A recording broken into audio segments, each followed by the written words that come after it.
हर एक मामले में एंटीसिपेटरी बेल लेना जो है अनिवार्य होता है या फिर नहीं होता है। कई बार हम ऐसे देखते हैं कि किसी छोटे से भी मामले के लिए जो है हम न्यायालय में अपील कर देते हैं कि हमें एंटीसिपेटरी बेल चाहिए, और वह मामला जो है बहुत छोटा होता है, जिससे कि हम थाने में जाके बातचीत करके भी हम अपने मामले को जो है रफा दफा कर देते हैं। लेकिन हमारे दिमाग में एक चीज़ चलती रहती है कि अगर हमने छोटा सा भी अपराध किया है और अपराध करने के डर से पुलिस प्रशासन हमें कहीं गिरफ्तार ना कर ले, इसलिए हम क्या करते हैं कि पहले से ही जाके एंटीसिपेटरी का जो है अप्लाई कर देते हैं। तो नमस्कार दोस्तों, आप सभी का स्वागत है सोनू पटेल एलएलबी में, और मैं हूं आप सभी का प्यारा दोस्त सोनू पटेल। दोस्तों, आज की वीडियो में हम बात करने वाले हैं कि अगर पुलिस प्रशासन की तरफ से एक नोटिस भी आती है तो उस नोटिस को बिना पढ़े बिना समझे हम जो है एंटीसिपेटरी बेल के लिए जो है अप्लाई कर देते हैं।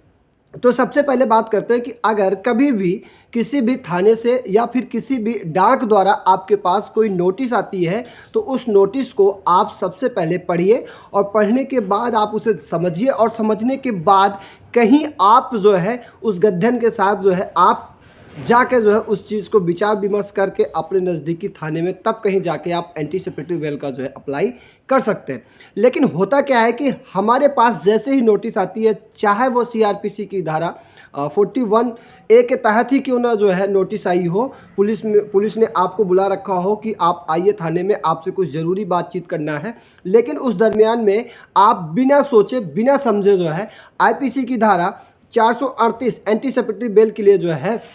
उच्च न्यायालय में जो है आप अप्लाई कर देते हो। और अप्लाई करने के बाद आप सोचते हो कि हमें जो है सत्र न्यायालय जल्दी से जो है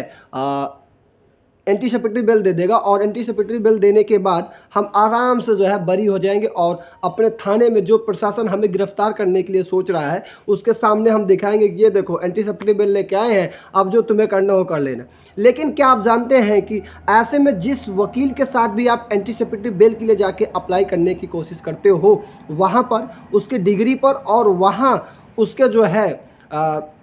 ड्यूटी पर भी जो है सवाल उठने लगता है कि इन छोटे से मामले को बिना जांच पड़ताल किए हुए ही आप जो है एंटीसिपेटरी बेल के लिए आ गए हो, और कहीं ना कहीं से ऐसे चीज़ें करने के बाद आपको एंटीसिपेटरी बेल मिल तो जाएगी, लेकिन वह जो वकील गया है उसकी भी इमेज पर बहुत ज़्यादा जो है इफेक्ट पड़ता है। इससे कारण ये होता है कि अगर आप उस मामले के आपके पास जब भी कभी नोटिस आती है, और नोटिस आने के बाद या फिर थाने से कोई भी बातचीत होती है, तो आप वहाँ पर जाके आराम से बैठ के बातचीत कर सकते हैं। हो सकता है कि आपको एंटीसिपेटरी बेल की ज़रूरत ही ना हो, किसी कारणवश प्रशासन आपको बुलाई हो और कुछ जानकारी के लिए, और जानकारी लेने के बाद आपको छोड़ दे। लेकिन क्या होता है कि आजकल हर लोगों के दिमाग में एक चीज़ चलता रहता है कि यार हम अगर हमारे खिलाफ कोई भी व्यक्ति अपराधित है या नहीं है, अगर किसी व्यक्ति ने फर्जी मुकदमे लिखवा दिया या फिर फर्जी एफआईआर दर्ज करवा दिया है, और ऐसे में उस व्यक्ति को कहीं गिरफ्तार ना हो जाए, इसलिए आप लोग क्या करते हो कि एक वकील पकड़ते हो, और एक वकील पकड़ने के बाद सीधा उच्च न्यायालय में चले जाते हो,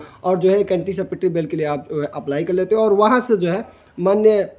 न्यायालय आपको जो है दे भी देती है एंटीसिपेटरी बेल, और फिर आप आसानी से ऐसे घूमते रहते हो। तो मैं उन नए वकीलों को भी बता देना चाहता हूं कि जब भी कभी ऐसे मामले आपके पास आते हैं तो सबसे पहले आप उनसे बैठकर थाने में या जिस तरीके का मामला है उसे आप समझिए, और समझने के बाद कहीं आप जो है एंटीसिपेटरी बेल के लिए अप्लाई करेंगे, तो इससे आपका भी और अदर वकीलों का भी जो है इज्जत बची रहेगी। लेकिन क्या होता है कि जो नए नए वकील होते हैं उन्हें तो पता ही नहीं होता, बस उन्हें लगता है कि बस छुड़ाना है, फीस लेना है, और छुड़ा लेने के बाद अपना जो है आराम से काम करना है। तो नहीं, ये गलत बात है। आप पहले मामले को पूरा जो है जांच पड़ताल कीजिए, और जांच पड़ताल करने के बाद ही कहीं आप जो है किसी व्यक्ति के लिए जो है एंटीसिपेटरी बेल का अप्लाई कर सकते हैं, अदरवाइज अप्लाई नहीं कर सकते। तो दोस्तों, यही है एंटीसिपेटरी बेल लेने का और जो है ना लेने का जो है विशेष कारण। अगर आप एंटीसिपेटरी बेल लेने के लिए जाते हैं तो विशेष जानकारी आपको होनी चाहिए कि आप किस लिए जा रहे हो, क्या ये मामले के लिए, जिस मामले के लिए हम एंटीसिपेटरी बेल लेने के लिए जा रहे हैं, ये मामला सही है या फिर नहीं है। अगर गलत है तो आपको निश्चित ही वहाँ पर जो एंटीसिपेटरी बेल लेने की कोई ज़रूरत नहीं है, आप थाने से ही उस मामले को जो है सुनवाई करके रफा दफा करवा सकते हैं। तो दोस्तों, आज की वीडियो यहीं तक के लिए, फिर मिलेंगे किसी नई वीडियो के साथ, तब तक के लिए जय हिंद, जय भारत, वंदे मातरम।